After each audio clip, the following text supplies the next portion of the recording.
Lovely Bharat देख रहे हैं आप। मैं हूं आपके साथ शिखा शर्मा और बुलेटिन की शुरुआत करेंगे बड़ी खबर के साथ। आपको बता दें कि बीजेपी ने राज्यों में चुनाव जीते सांसदों का इस्तीफा मांगा है। बड़ी खबर आपको बता दें, विधानसभा चुनाव जीतने वाले बीजेपी के सांसद इस्तीफा देंगे। मध्य प्रदेश, छत्तीसगढ़, राजस्थान में बीजेपी ने कई सांसदों को चुनाव में उतारा था। जो चुनाव जीते हैं उनसे इस्तीफा मांगा है। ये बड़ी खबर आपको बता दें, जो सांसद चुनाव जीते हैं, चुनाव जीते बीजेपी के सांसद अब इस्तीफा देंगे।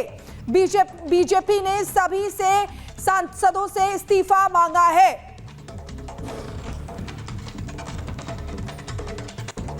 और इसी के साथ में आपको बता दें कि जिस तरीके से बीजेपी ने 3 राज्यों में प्रचंड जीत हासिल की है, उसका असर विधानसभा के भीतर और अंदर दोनों ही जगहों पर देखने को मिला।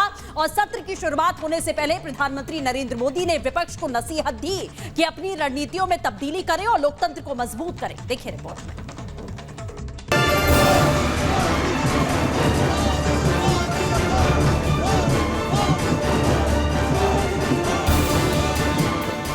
जीत के बाद विपक्ष को पीएम मोदी ने फिर दी नसीहत।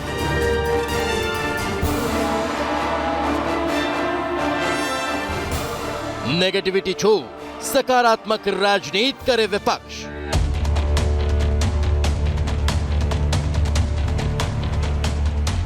संसद के शीतकालीन सत्र से पहले प्रधानमंत्री नरेंद्र मोदी ने एक बार फिर विपक्ष को नकारात्मक सियासत छोड़ने की नसीहत दे दी।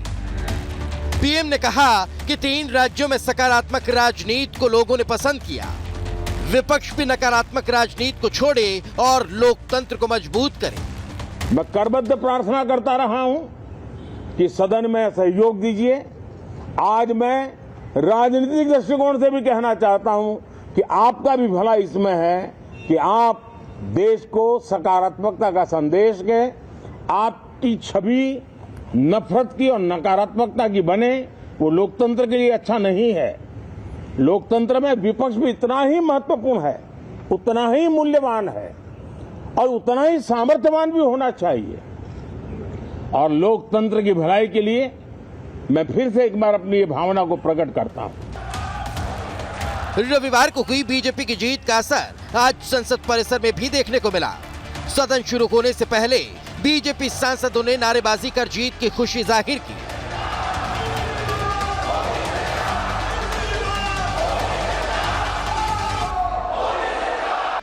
आपको बता दें कि राजस्थान, मध्य प्रदेश और छत्तीसगढ़ में बीजेपी को बम्पर जीत हासिल हुई है।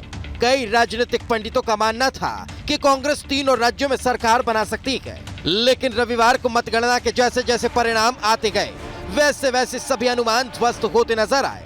इस जीत के असली नायक रहे प्रधानमंत्री नरेंद्र मोदी, जिन्होंने अपने धुआंधार प्रचार के दम पर सारी बाजी पलट दी। विपक्ष ने मोदी के खिलाफ अपशब्दों का भी इस्तेमाल किया, लेकिन जनता ने मोदी को गाली देने वालों को ही उखाड़ फेंका। अब संसद के सत्र में भी इस जीत का असर दिखाई दे रहा है।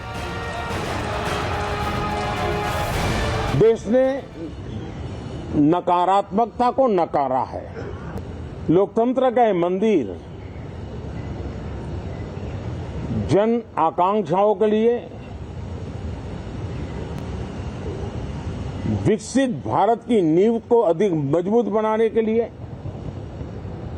बहुत महत्वपूर्ण मंच है। मैं सभी माननीय सांसदों से आग्रह कर रहा हूं कि वो ज्यादा से ज्यादा तैयारी करके आएं। सदन में जो भी बिल रखे जाए उस पर गहन चर्चा हो। विधानसभा चुनाव में बीजेपी को हराने के लिए विपक्ष ने जाति का दांव भी खेलने की कोशिश की थी। कांग्रेस ने सभी राज्यों में जातीय जनगणना कराने का वादा किया था।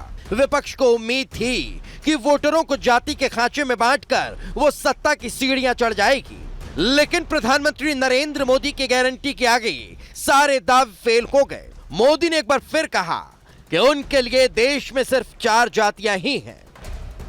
सभी समाजों की, सभी समूहों की, शहर और गांव की महिलाएं, गांव और शहर के युवा, हर समुदाय के, समाज के किसान और मेरे देश के गरीब, ये 4 ऐसी महत्वपूर्ण जातियां हैं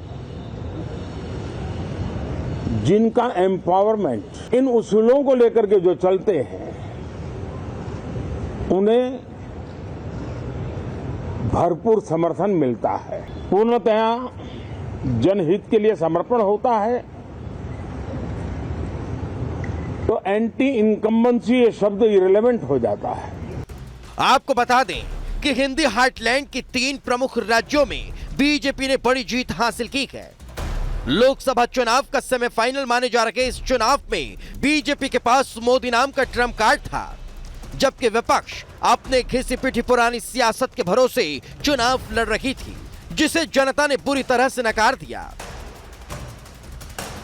ब्यूरो रिपोर्ट, रिपब्लिक भारत।